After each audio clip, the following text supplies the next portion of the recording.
ସମସ୍ତେ ଚାଣିକ୍ୟକୁ ଜାଣିଛନ୍ତି। ଆଚାର୍ଯ୍ୟ ଚାଣକ୍ୟ ଆମ ଦେଶର ଏକ ମହାନ ବିଦ୍ୱାନ ଥିଲେ। ସେ ତାଙ୍କ ସମୟରେ କହିଯାଇଥିବା କଥା ବହୁତ କାମରେ ଆସୁଛି। ଯେତିକି ତାଙ୍କ ସମୟରେ ଆସୁଥିଲା ବର୍ତ୍ତମାନ ସମୟରେ ମଧ୍ୟ ଆସୁଛି।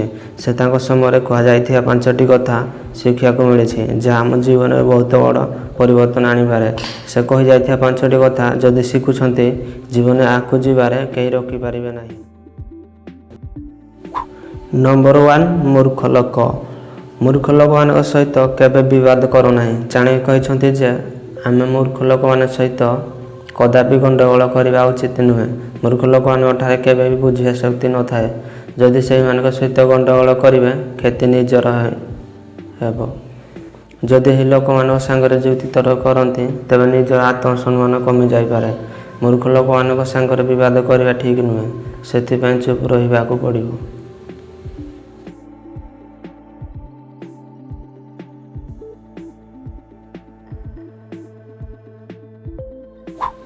ତାପରେ ନିଜର ମନ ସହିତ କାମ କରିବାକୁ ପଡ଼ିବ।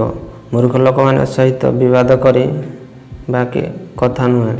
ଯଦି ତୁମେ ତୁମର ଲକ୍ଷ୍ୟ ହାସଲ କରିବାକୁ ଚାହୁଁଛ, କେବେ ବିବାଦ କରିକି ସମୟ ନଷ୍ଟ କର ନାହିଁ। କାରଣ ଏମିତି କିଛି ଲୋକ ଅଛନ୍ତି, ତୁମର ସମୟ ନଷ୍ଟ କରିକି ଚାଲିଯିବେ। ନିଜକୁ ସେ ବିଷୟରେ ଚିନ୍ତା କରିବାକୁ ପଡ଼ିବ। ମୁଁ ମୋ ଜୀବନରେ କିଛି କରିବି। ଫାଲତୁ କଥାରେ ଜଡ଼ିତ ହୁଅ ନାହିଁ।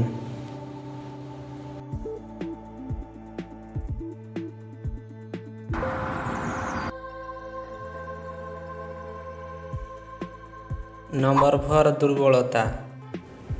ନିଜର ଦୁର୍ବଳତା କାହାକୁ କହିବା କଥା ନୁହେଁ। କାରଣ କିଛି ଲୋକ ଅଛନ୍ତି, ଚିହ୍ନା ପରିଚୟ କିମ୍ବା ଅନ୍ୟ ସାଙ୍ଗସାଥୀଙ୍କ ଆଗରେ ପରିପ୍ରକାଶ କରିଦିଅନ୍ତି, ଯାହାପରେ ନିଜ ପାଇଁ ଏକ ବଡ଼ ଅସୁବିଧା ବୋଲି ପ୍ରମାଣିତ ହୋଇପାରେ। ଯେବେ ଜନ୍ମ ହୁଅନ୍ତି, ଏକାକୀ ଜନ୍ମ ହୁଅନ୍ତି। ପାରିବାରିକ ଅନୁସାରେ ସମୟ ସହିତ ନିବିଡ଼ ସମ୍ପର୍କ ହୋଇଥାଏ। ଯାହା ସହିତ ଭଲ ସାଙ୍ଗସାଥୀ ମିଳାମିଶା ହେଲା ତାକୁ କହିଦିଅନ୍ତି, ଯାହାକି ପଛରେ ଅନ୍ୟମାନଙ୍କୁ ଜଣାପଡ଼ିଥାଏ। ତେଣୁ ଚାହଁ କିମ୍ବା ନ ଚାହଁ, ଯାହା ନିଜ ଜୀବନ ପାଇଁ ଠିକ୍ ନୁହେଁ।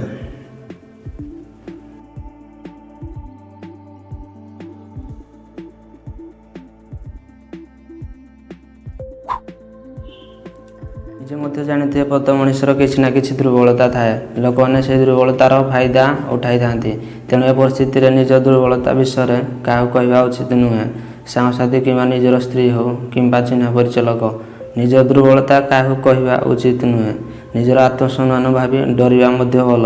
ଯଦି ନିଜେ ତୁମର ଦୁର୍ବଳତା ବିଷୟରେ କୁହ, ତେବେ ନିଜେ ଆଗକୁ ଯାଇ ସମ୍ପୂର୍ଣ୍ଣ ଫସିଯିବେ। ନମ୍ବର 4, ଶୁଣୁନଥିବା ବ୍ୟକ୍ତି। ଯେଉଁ କଥା କହିଲେ ବ୍ୟକ୍ତି ଶୁଣୁନଥିବେ, ସେମାନଙ୍କ ଉପରେ ବିଶ୍ୱାସ କର ନାହିଁ। ନିଶ୍ଚୟ କିଛି ଲୋକଙ୍କୁ ଦେଖିଥିବେ, ଯେଉଁମାନେ ତୁମ ସହିତ ବସନ୍ତି, ତୁମ ସହିତ କଥାବାର୍ତ୍ତା କରିଥାନ୍ତି, ନିଜେ କିଛି ଗୁରୁତ୍ୱପୂର୍ଣ୍ଣ କଥା କହୁଛନ୍ତି, ଶୁଣିବା କଥା ଏପାଖ ସେପାଖ ଅନଉଛନ୍ତି। ସେ ସମୟରେ ବୁଝିଯାଆନ୍ତୁ, ସେହି ମଣିଷ ତୁମକୁ ଜରୁରୀ ଧୋକା ଦେବ। ଏହିପରି ଲୋକଙ୍କୁ ବିଶ୍ୱାସ କରିବାଠାରୁ ଦୂରେଇ ରୁହନ୍ତୁ।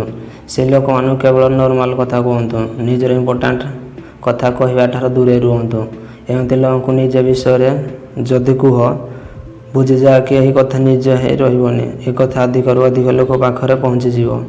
ଏହି ଲୋକମାନେ ଅନ୍ୟମାନଙ୍କୁ ମଧ୍ୟ କହିଦିଅନ୍ତି, ଅଥଚ ଏହି ଲୋକମାନଙ୍କ କେବେ ବିଶ୍ୱାସ କରନ୍ତୁ ନାହିଁ। ନମ୍ବର 5, ଖୁସି। ଖୁସି ରହିବାକୁ ଯଦି ଚାହୁଁଛନ୍ତି, ସେମାନଙ୍କ ଠାରୁ ଦୂରେଇ ରୁହନ୍ତୁ। ବିଶ୍ୱାସ କରିବେନି, ଆଜିକାଲି କିଛି ଲୋକ ଅଛନ୍ତି, ଖାଇବା ପିଇବା ପାଇଁ ଦୁଃଖୀ ନୁହନ୍ତି, ତାଙ୍କର ରୀତିନୀତିରେ ଅସନ୍ତୁଷ୍ଟ। ଯାହାର ମନ ନିଜ ସାଥିରେ ନଥାଏ, ସେ ବ୍ୟକ୍ତି ଦୁଃଖରେ ରହିଥାଏ। ଏହି ଦୁଃଖର କାରଣ ସଂଲଗ୍ନ। ଆଚାର୍ଯ୍ୟ ଚାଣକ୍ୟ କହିଛନ୍ତି, ଯିଏ ନିଜ ସଂଲଗ୍ନ ସାଥୀ ଯୋଡ଼ା ହୋଇ ରହିଥାଏ, ତାଠାରୁ ଅଧିକ ବଡ଼ ଚିନ୍ତା ସୃଷ୍ଟି ହୋଇ ରହିଥାଏ। ସମସ୍ତ ଦୁଃଖର ମୂଳ ହେଉଛି ସଂଲଗ୍ନ।